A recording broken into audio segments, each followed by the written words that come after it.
Hi guys, and welcome back to another episode of your Esthetician podcast. We have Terri with Moonlight Skin Studios today. I'm so excited to meet you in person. We have talked for months. I know. Like over the phone, all the things, and it's so nice to finally meet you in person. I know, it's so weird like connecting with someone over the internet. So Yes. It's a great community, like having the estheticians that you can meet online, you know? I know, and I'm so excited for people to get to know you because you are so fun. You have been just like, it's been fun to watch you grow, and you are so smart, educational. I love your posts. So thank you for being on the podcast today. Thank you. This is like a dream of mine, honestly. Aww. I've always wanted my own podcast, and I'm constantly listening to podcasts. Like I was listening to a podcast on the way here. So that's how I am. Oh, I know. Podcasts are so fun. I mean, it's the way that we can connect with other people. We were just talking like off camera. You feel like you know somebody, right? But let's jump right into it. How long have you been an esthetician, and when was Moonlight Skin Studios born? So I've been an esthetician for 3.5 years. June will be 4. So 2021 is when I graduated aesthetic school. Moonlight Skin Studio has been open for just about a year now. So a little over a year was February. And yeah, I started off, I went to school obviously, and then wait, do you want me to like start talking about everything? Yeah. Okay. So you went to school, and then what was your first step into aesthetics? So I told myself I want to find a mentor. Like that's all I wanted out of this at first, was just to learn like as much as I could. Yeah. And I had this dream of like training under somebody that was like iconic, you know what I mean? But obviously in Orlando we're like limited. Yeah. But all I wanted was to work with someone that was really knowledgeable. Or like work at a facility that had a lot of like knowledgeable people. So in my mind, I had all my like dream jobs, right? Like Reflections dermatology, like certain med spas in my area. And I was like, okay, I'm going to make a resume. And it's funny because I use like the same resume over and over again, like throughout my life. I just like edit it. Yeah. But anyway, so I made a resume and I printed them out, and I got a cute outfit on, and I was like, I'm going to go to all my top spas. And this is an advice I always tell people, like, don't just look on Indeed, like go out and just drop your resume off. And I learned this in the restaurant industry, is like, if you have a resume and a cover letter and you like look presentable, like they might just be interested in you just for the fact that you went in and you made the initiative, right? Yeah. So anyways. Absolutely. So I dropped my resume off at all these places where I was like, okay, I want to work here. I want to work here. And I ended up getting my first job at a med spa it was a weird situation, honestly. I worked there for like a few months. Like I worked with an esthetician who was renting a room at a med spa. Oh, okay. And I was so brand new, and she had like a Hydroacial, she had ProCell, like all these things like PCA, Glymed. It was like really cool. But then I kind of just wanted to be like a mentee, and she kind of wanted me to like get clients in the door and stuff, and I was like, I have no clients, you know. So anyways, so I did that for a few months, and then I got a job at a spa. Okay. And and that's where I worked for like a little over 2 years, a little over 2 years, and then I started Moonlight Skin Studio. That's so fun. Yeah. So you went from a med spa to a more spa environment? So I was in a room with a woman. It was at a med spa, but it was like pretty big. Like they had other renters there, and the med spa was like, I think the med spa was just ran by the owners, and like they were kind of in the back doing the injections and stuff. Okay. And it wasn't really like a personal relationship with them, just the woman I was working with. Okay. Yeah. Wait, was that the first job? The first job. And then the spa that I worked at, I guess you could consider it a med spa. We did microneedling and hydrofacials and stuff, but it was also like a boutique, just local spa. Like there was like a couple rooms, there was a massage therapist, mostly skincare.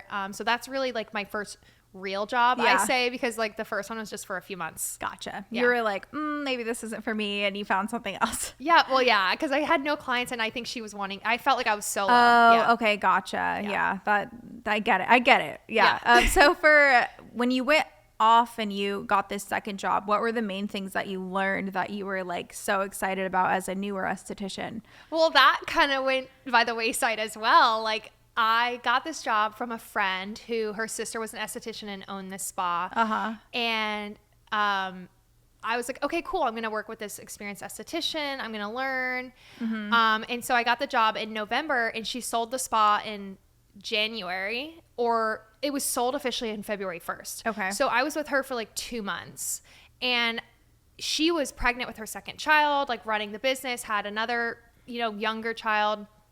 So she ended up selling this spa. So I was essentially left on my own again. Oh my gosh. The people that bought the spa owned a marketing company, which was really great because, they're really good with the marketing, and they purchased this business like as an investment, and they thought like, okay, this would be like a great business plan, whatever.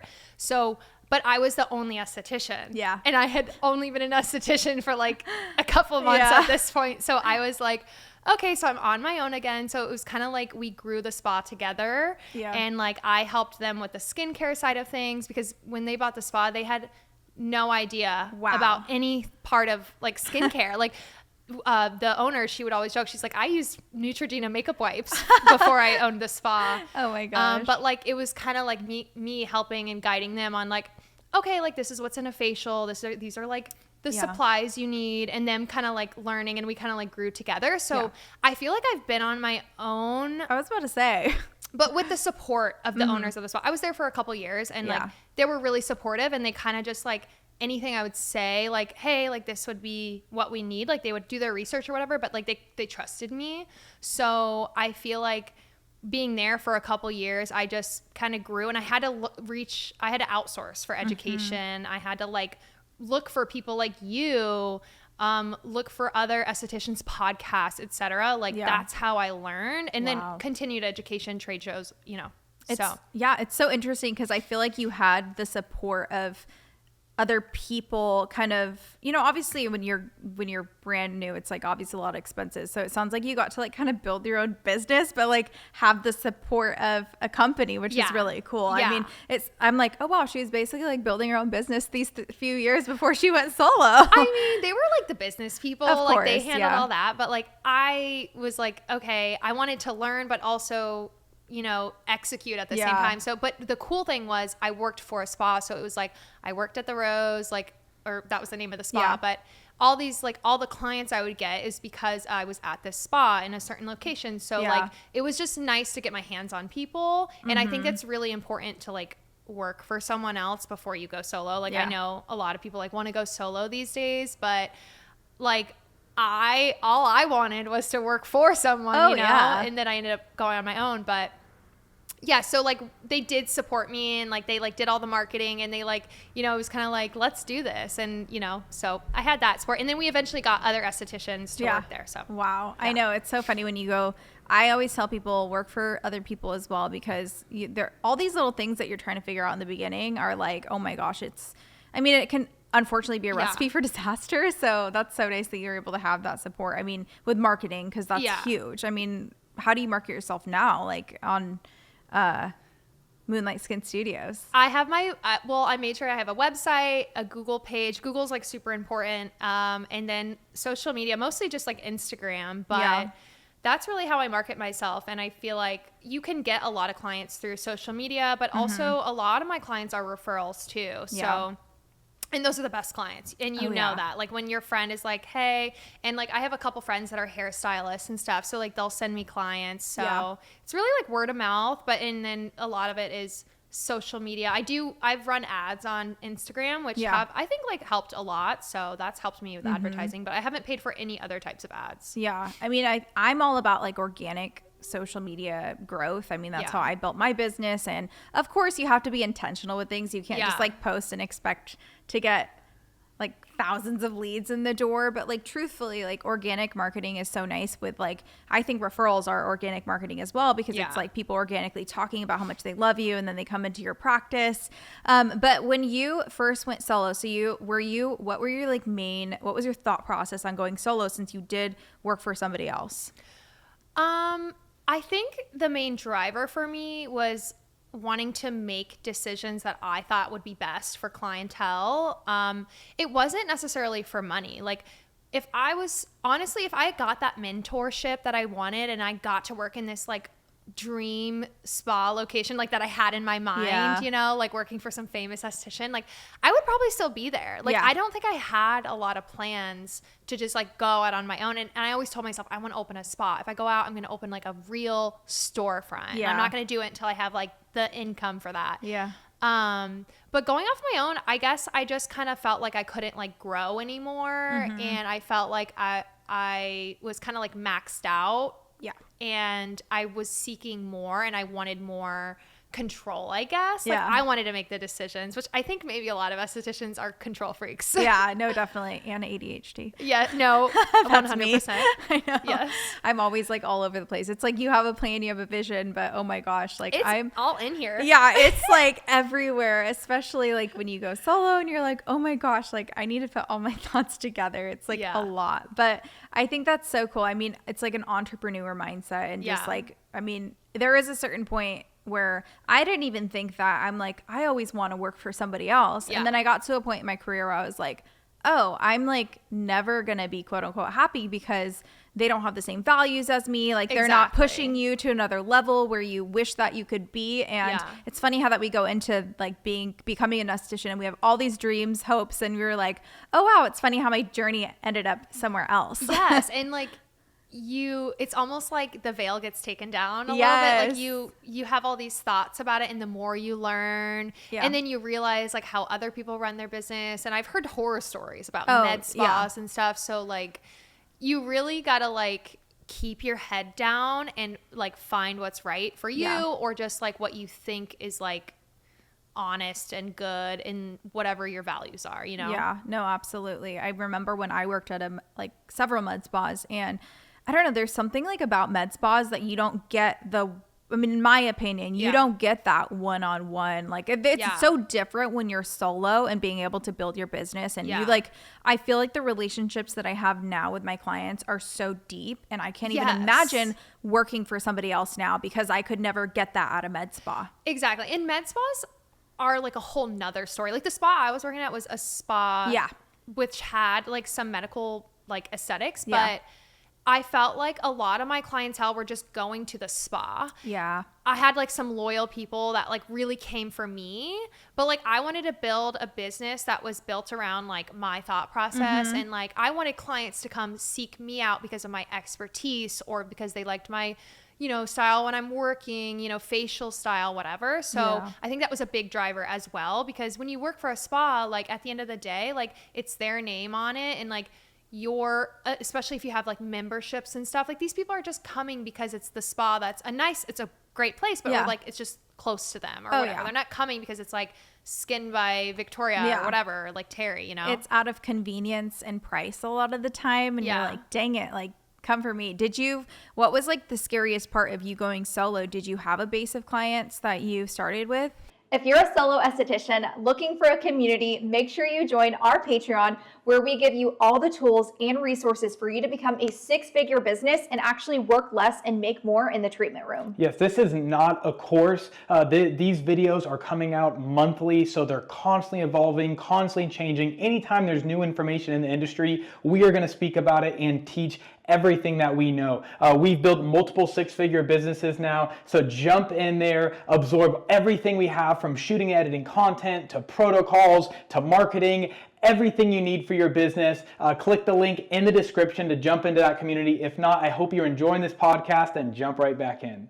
I mean, I had a few, like I didn't like tell all my clients, like I didn't take a ton of clients. Like I had a few like very loyal people that I knew would follow me, and like I just knew if people followed me on social, they would find my socials and stuff. Absolutely. So that was scary. But at the same time, I was going from working 20 minutes away from like my home and my community. I was in a whole nother city, and like I Yeah. had clients that had never seen me before that I've known for years, because they're like, oh, it's just like a little bit far, Yeah. So being back in my community, which is where I worked, I was a bartender and a server. Like I had been in this community for a long time. So Yeah. now like I have like more new clients than I do old clients, which is nice. But my biggest fear was like not being able to pay my bills and Yeah. pay my rent. And like right off the bat, like the first month, I was like, oh, like this is doable. Like Yeah. I can do this. Cause it just like, once you see the money coming in, you're like, Yeah. okay, like I'm fine. We're going to be floating. You know, we're not going Yes. to drown. No, that's so true. When you're like first starting, you're like, okay, here we go. Let's see how this first month plays out. And it's really interesting that you say that like yours was afloat, because in the beginning, mine was like, how am I going to stay afloat? Like I knew nobody when I first started my business. And I fought tooth and nail to get clients in the door. How do you feel like how did you make that transition so easy for you? I don't know. Like, I think, working somewhere for a couple years, like establishing and I started a new Moonlight page or whatever, like social media page. But I think just like working in the hospitality industry, like you meet a lot of people, so I feel like just like having connections, and then like my clients that were like did find me on social media and did follow me, like I felt like they had a community. And then also where I moved, I felt like the community there is really good. I don't know, like I think I feel like your prices have a lot to do with it, like what you offer, you know, like I feel like a lot of estheticians will go out and they like, and I do too, but like you worry about how much you're charging and stuff, and that's where you get into like, am I making enough money? I feel like, does that make sense? Definitely. So I feel like if you price yourself right and you like you have a good amount of clientele to like at least start with. I remember I was talking to another esthetician, and she was like, if you have like 20 clients, I think you'll be good, 20 clients a month. And I was like, I have 8. I know, you're like, hold on, my standards are not being met right now.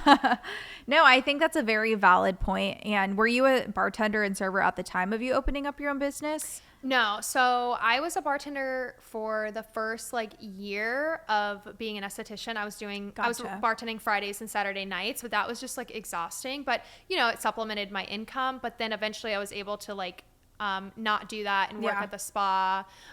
They ended up they were wanting me to stop bartending, so they ended up paying me money to help them with other things. So that was cool because I was able to stop bartending because they wanted me to be like fully into the my job in the spa, which was so amazing to like get out of that. So no, I hadn't bartended for over a year since I started, and I was just kind of like, I can do this. Like, I believe in myself. And if I don't, I'll do Instacart or I can always bartend. You know what I mean? Like, no, it's so true. I mean, it's so interesting because I talk to so many different estheticians, and everybody has such different experiences. I'll talk to some estheticians where they're like, the first few months I had no clients in the door and I didn't know what I was doing. And then you talk to amazing people like you too, and you're like, oh my gosh, like it just happened for her like the first month, which is insane. I mean, not that you were like flowing with clients, but you made enough to like, oh wow, this is doable for my business. So it's really fun to like see other estheticians and like figure out what is like, because there's no secret sauce. There's no secret sauce. It's like you have to have still figuring it out. It's like you have to have ambition. You have to have that entrepreneur mindset of like, this is all or nothing. Like truthfully, like it's not like you just go solo and it's all butterflies and rainbows. There's so much figuring out to do. And I think that's so inspiring that you are like, I don't know, like things just seem like everything I hear about you, I'm like, oh wow, things happen. So like you're such a hard worker, but also like it's very organic because you're just being authentic. It's who you are. Yeah. I feel like that's a big thing too. Just like doing what is right. And I've always had that, like, whether it was I was serving tables or whatever, like I always had like a good like work mentality to like do everything the right way. So I didn't want to like cut corners or whatever. And just like I felt like I just kind of went into it. I'm the type of person where I make a decision and I just do it and I figure it out as I go. So I felt like that's just kind of how I got like started with the business. And it's definitely doable, but I think that I couldn't imagine doing that right out of school. Like not only are you still like learning, but you're like having to run a business and be an esthetician. Like when I was at the spa, like I was just an esthetician. That was my full-time job, was just to do the facials. But now it's like, oh, I got to do this, I got to do that. Like, cause you're like, you have the whole business, not just facials, No, especially when you go solo, you're like, oh my gosh, I have to do laundry, I have to take facials, I have to clean up, I have to like, there's text that client back. Literally like I have to send my follow-up texts, like where in my schedule do I have time to like eat, Yes. Like, no, literally. I eat at like 5 p.m. every day. No, seriously. No, but like it's crazy. When you open up your business, it's all or nothing, right? Yes. And you know that. So I want to hear about Moonlight Skin Studios. What is the reasoning behind your name? It's such a pretty name. Oh, thanks. It's kind of a sad story, actually. So Moonlight, so my sister had passed away, like 8 years ago, and her name was Mitzi, and her family nickname, we all called her Mitzi Moonlight, and like my grandma, my mom, it would be her name, like they would call her Moonlight, and she always made everybody feel beautiful. Like I feel like that's like the number one thing people said about her. So I wanted something for my business, and I didn't want to have Terri, like Terri. I at first, when I first graduated, I was like, oh, Terri Renee Skin. But then I was like, I don't want my name attached to it because that's a business I can grow, right? Yeah. When my name's not attached to it. And so I was like, I want something that's not my name. So I was like, you know what? Oh, Moonlight. Like that would be great. Like just honoring my sister. Yeah. So I kind of named it after her. So it's Moonlight Skin Studio. Yeah. That is such a beautiful story. Thanks. I mean, thank you so much for sharing that, especially on a podcast. I know. Sorry. That kind of threw that out no, there. seriously. Like, I mean, it's all about like that vulnerability. And I really appreciate you being open about that because that is so beautiful. I mean, what better way to honor your business right? and honor her and just when you were saying making people feel beautiful, I'm like, I almost cried. I was like, oh my gosh, that is so sweet. So thank you for sharing that. I think that's beautiful. And I love how you have the little moon in your room. That's so pretty. I was like, I need something. I need like a circle or an actual moon or something. But I'm like a simplistic person. So I like everything to be kind of clean, you know? Oh yeah. No, you are like so, number one, you're wise. You are like very crisp and clean. I can tell that you're like just put together is what I'm trying to say. Thanks. Of course. But as far as your room goes, how did you brand yourself with your room? I think that's like a fun topic to talk about because I mean, for me, when I first started Skin by You, I was like, okay, it has to be desert themed. Like I want people to feel like they're in the desert and laying down on the sunset. Like what was your thought process with decorating your room? I felt like just like natural earth tones, like the moon, natural organic things. Yeah. So I wanted things to be clean, not too busy. Yeah. And I wear a lot of blacks and whites. Like I wear black, white, and denim like pretty much exactly. So I wanted like blacks, whites, and then like I literally the other day I was like, is this millennial gray? Like did I do that? So I just wanted like, it's like mostly like I just thought about stones, like, you know, I got like vases that were natural looking stones. Yeah. Just playing on different tones of like grays and blacks and Yeah, that's so beautiful. Have you found that bringing that marketing into your business, people take pictures of your room? Or because that was for me in the beginning, I had a lot of people that just posted pictures and that's how I got the name out of my business. Have you felt that way too? That's what I was thinking. Like, I think when you look in the mirror in my room, like you can see the moon. I don't know if a lot of people like post it because I don't have like a photo op. Like I've thought about getting like a neon sign or something cute, but I don't know. Like, I think I just wanted the vibe to be really good and look high end. Yeah. That was what I was worried about, was like, I want this to look like more expensive than it actually is. Yeah. I want it to look clean. I want it to look luxurious because that's the vibe I was going for. Like I wanted to like set myself apart. Like I didn't want to just get like the cheap stuff, you know? Like I wanted to make sure I got what I wanted and made sure it looked nice at least, you know? No, it looks so pretty online. I mean, that was my first thought process. I was like, oh wow, her room is so catchy because it has like that accent of the moon in there. And I think it's really important when you're designing your room, and like I'm all about, as you know, building a premium, just luxurious brand. And I think that it's really important for things to be clean and not overwhelming. Like when you have like so many distractions in your room, it's like, oh my gosh, like hold up, I can't, like it just doesn't feel like you can breathe in a sense. I mean, it's just, that's my thought process. Now, as far as the services go, you market yourself as like luxury and holistic. How would you say when you're describing your services that what type of provider that you are? That's how I see you. So how do you market yourself?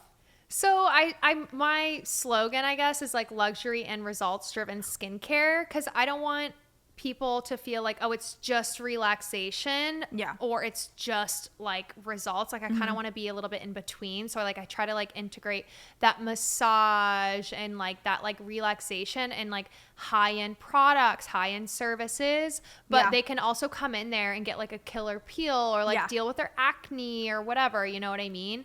So, and I guess I consider myself like a facialist. Like, I don't know, like I don't brand myself as like an expert in acne or anything, but I do, like, you know, I use the Face Reality Acne Expert like on my Instagram and stuff. But I guess I just kind of think about like an overall, like, it's like I try to think like, oh my gosh, if people say like Terri gives like the best facials, you know what I mean? And I want it to be like I don't know, like a little exclusive, I guess. Like, Yeah. I didn't want to just be like run of the mill, like, here you go, like, here's a, you know, $100 facial, whatever. Oh yeah, I know.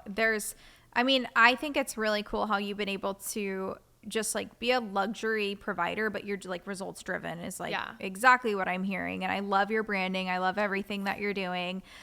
So for the services that you offer, I know that you just brought on Hydrofacial about 3 months. October. Yeah. Oh my gosh. It's like I launched flown November. by. Yeah. Crazy. I know. How has that been bringing that service? Has it transformed your business? I mean, it's been really amazing. I'm like not like a super salesy person, Yeah. but I know like we always talk about it more, Yeah. you know, but I had clients that were getting it already before. Yeah. And I knew it was going to just like kind of even set the bar even higher for my business. Yeah. But yeah, I mean, it's going well. I feel like I'm not like hardcore, like pushing out like hydrofacials, like all day, every day, which I want to like grow more and more. But yeah, I think that actually like last month I had like I thought it was going to be like my highest month yet. And it's because I was like really pushing the hydrofacial. So like, I think having a hydrofacial can set you up for that growth of income for sure. Absolutely. I know. I mean, my personal experience with Hydrofacial is that it brings a certain type of clientele. Like people literally search up Hydrofacial. They're not looking like they know. And like they take if they you seriously. Yeah, no, it's crazy. I mean, even bringing on Skin Better and all these product lines, it's like people are specifically looking. I mean, it sets you apart from other people.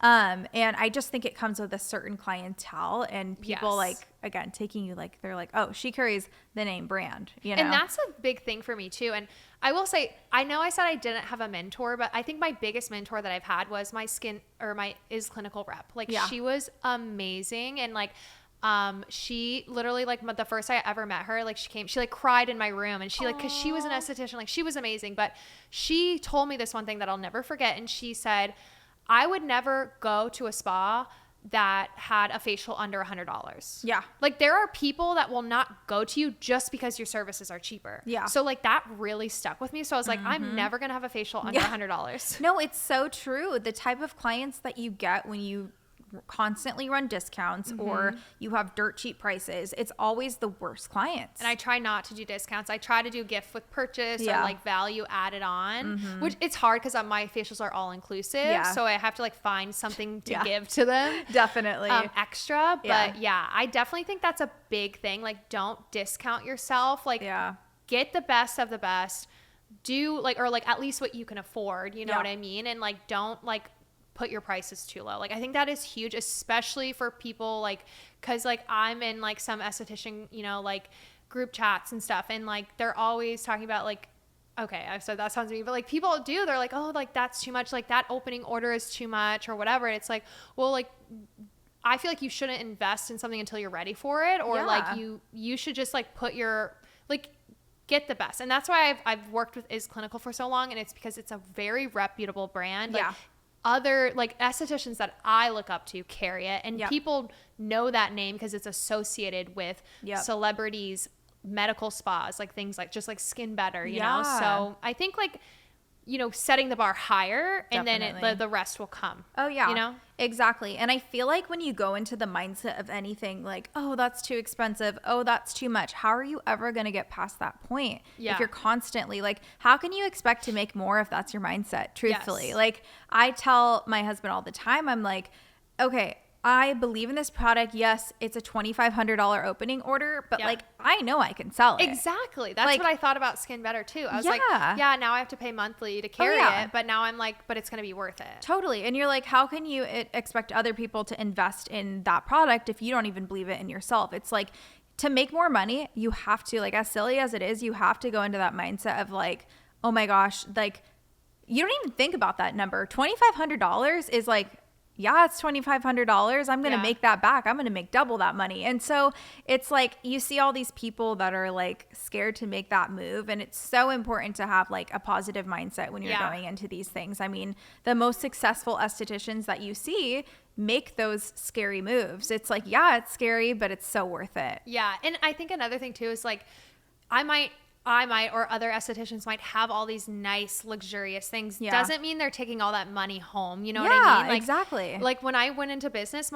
my only thought was like, I just want to pay my bills. I just want to get by. I want to pay the rent and I want to pay my bills for home. You know what I mean? So if I do that, I'm going to be happy. Like I didn't go into it thinking like I'm going to be a millionaire. I mean, one day I would like to be, but like that was my mentality. And I feel like a lot of people go into it thinking like, oh, I'm going to make all this money because they're working for someone else and they're making them money. They're not getting that money. But at the end of the day, it's like, I mean, income wise, like I was probably making more as an esthetician, you know, just working for someone else because now all my money goes into the business. Oh yeah. So I think it's important to just invest in those things, like you said, and not cheap out. Definitely. And like you going into the mindset of starting your business, it's like you can't go into the mindset as like, I'm going to be rich. I'm going to make all this money. Of course, that's the end goal, of course. But like you have to know like, okay, I'm starting my business. I'm investing in my business. Whatever I make, I'm most likely going to invest right back into it because when you're building, you can't like, you have to grow somehow. And it's like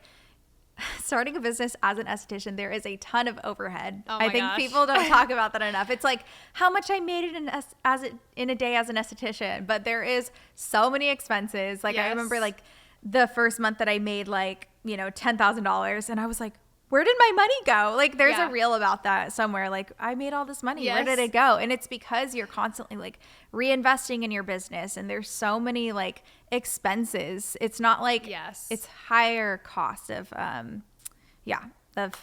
consumables. And I agree. And I do say like, I am a firm believer though, that if you can give an amazing facial, it doesn't matter what devices or machines you have, like a lot of people are so caught up in like the trendy brands and the trendy, skincare ingredients, whatever. It's like a lot of really good estheticians start off like with just like one line in just their hands. And that's how I started. Cause I was like, I want to get a hydrofacial, but I'm not going to get a cheaper machine. Like I'm going to wait till I can get a real hydrofacial. So I was like, and I didn't bring on microcurrent. The only thing I brought on was dermaplaning. And that's all I did starting off. Like, I think your hands are your best asset, your best tools. And like, it doesn't really matter what line you're using as long as you believe in it. And like, you can give a good facial and you can get results, you know? So yes, invest in the good stuff, but also like, you don't have to have high prices, you know, you can just give an amazing treatment. No, I completely agree. I remember like, there's like there's two common questions that people always ask. They're like, number one, like, what should I start with? Cause like, truthfully, every esthetician thinks that they have to have like every single line, every single product. And you're like, it doesn't work that way. Like you would be broke if you did that, to be honest. And like going into it and being like, oh wow, like I can't offer every single service. And I always tell people, I'm like, the two questions that people ask are, what product line should I start with? What devices should I start with? And what should I film with? I'm like, number one, shoot with your phone. You don't need fancy gear. Like that's number one. Like you literally have your iPhone, which is the easiest thing to film with. Like I know so many people that post on TikTok that just shoot with their iPhone. And number two is, like you said, your hands are your literal like assets. Like it doesn't matter. You can give like an amazing experience, and not just your hands. Like you can give an experience in the treatment room. Like starting them off, like getting to know your clients and giving them like something that you didn't advertise like online. Like, oh, I'm going to send you home with like a box of clean Skin Club towels because like I just appreciate you so much. And like, I want you to go home with this. So it's like the little tiny details in the treatment room that you bring home with your clients that makes all the difference. And again, people, like you said, think that you have to have all these fancy things. And it's not like that when you're starting in the beginning. Like no big esthetician had that in the beginning. No. Yeah. Especially like the ones that have grown organically. You know? No, it's so true. So what are your favorite treatments to perform as far as the current services that you offer? So I'm a ride or die is clinical girly. So like all their facials, the fire and ice, the foaming enzyme. I use the warming honey cleanser in every single treatment because people are like, I want to eat that. Like so I love all the is clinical facials. And then I love DMK enzyme therapy just because like it truly works from the inside out. It gives people the most amazing glow, and it helps so much with inflammation. I feel like that's a big topic of discussion nowadays, like wellness from the inside out. And then of course, Hydrofacial is amazing. So like those are my bread and butter is like my custom facials. Like I don't have, when I first started, I did have like a brightening facial or an anti-aging facial, but I kind of changed that. Now it's like you pay one price, you get the facial, and it's customized. So I feel like people just kind of like put their trust in me. So And I loved incorporating some like facial massage, neck and shoulder massage. Yeah. So yeah, those are like, I feel like my main 3 services, but Yeah. I love DMK, I love Hydrofacial, and just like customizing each treatment. That's the way to go. It's all about bringing the value and just like, this is what you need. This is the price that you pay. And it's like you get to customize the whole treatment. Do you have any plans on bringing on any other devices in the future? I want to bring on microneedling. I would love to bring on the skin pen when I'm ready. I told myself I'm like not investing in anything until I'm done paying my Hydrofacial off. But microneedling, I would love to have like the Aerolays. That would be so cool. But that's like a dream and like in a while because it's so expensive. But I think microneedling would definitely be next. Yeah. I think I'm good on like skincare, honestly. Like back bar and retail as far as like brands. Yeah. But yeah, definitely you carry microneedling. Better, DMK and Is Clinical. Are those your main, and Face Reality? Yes. So my main Is Clinical. I sell like a lot of it. Is Clinical, Skin Better, Glymed, DMK, and some Face Reality. I feel like Is Clinical is like my best-selling brand, but also like I sell like a lot of like comfort cream from Glymed, you know? Yeah. And so do you carry a lot of Glymed products? I carry the Skin Recovery Mist. Everybody talks about the CBD mist, and I'm just like not the biggest fan because I'm like not I guess when I first used it, it like really turned me red, and I think I'm sensitive to something like the niacinamide or something. I also think it's like for me, I'm just trying to get people to wear sunscreen and like use a good cleanser and vitamin C. So like I pick my battles with my clients. So like I don't want to like fight for someone to buy $80 mist, absolutely. you know, and I know it's a great product. Everyone loves it, but I'm really about the skin barrier and just like really calming ingredients. And I think that's just from like me having more sensitive skin. So I love the Skin Recovery Mist because it's $40. It's so hydrating and it's very calming. But I think that like is such a good point is that it, like you carry what you love and you're going to sell it more. It's not like you're just selling it because everybody else and their mom says like CBD mist is amazing. I think it's so important to listen to your clients and like what you love as a provider because clients can feel it. Clients will know, and that's how you can sell better is when you truly believe in a product. And it's so funny that you said that because I'm like the CBD mist reduces redness. Like, I mean, it's like supposed to be hydrating, soothing, and like reducing redness. And I'm like, oh, well, I think it's the niacinamide. It has to be the niacinamide. Because I've been sensitive to some niacinamide products. Yeah. But it also, common. That was like a long time ago. So I probably just wasn't treating my skin We're going to spray you like one time and see, test it today. Yeah. No. But I definitely like, that's why like you work with products and brands that you align with or you're going to have trouble selling it. Like I have like, I think 3 or 4 SKUs from Glymed and one of them's a lip product. And I just brought on the Fulvic Elixir because I've been like trying it out and seeing a lot of good results with it. So that's the beauty of owning your own business. You get to cherry pick products and like, yes, you're not dealing with like working with, cause I worked with so many estheticians and like, we always fought with like, well, no, we need to order more of this because it's selling. And it's like, no, like we need to cater to our clients and be able to sell, but like they are like, listen to your clients. That's all you should be caring about. I think that in the beginning, all I cared about was like, I'm like, oh my gosh, well, I need to bring on this. I need to bring on that. I'm like, no, I need to test it for myself first. And number 2 is like, if I don't have a clientele for it, I'm not going to carry it. Yeah. And I struggle with that because I'm a consumer at heart. Yeah. Like I love things. And so I have to tell myself, you don't need this. They can order it online or you can drop ship it to them. Like you don't have to carry it in the spa. And like, that's a cool thing about a lot of brands with drop shipping, which is really convenient and nice because having a retail shelf is a lot of overhead. Oh yeah, especially as a solo esthetician. That's what I love about like Skin Better. I know Glymed does too, but I focus on Skin Better.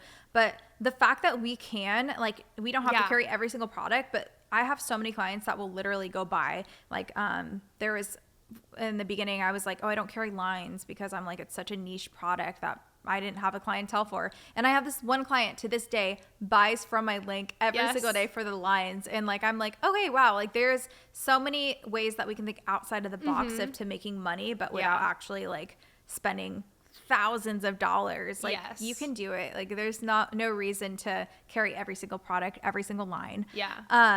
But yeah, thank you so much for sharing that. My last question is going to be, if you had one piece of advice for an esthetician, a newer esthetician, what would it be? Keep your head down.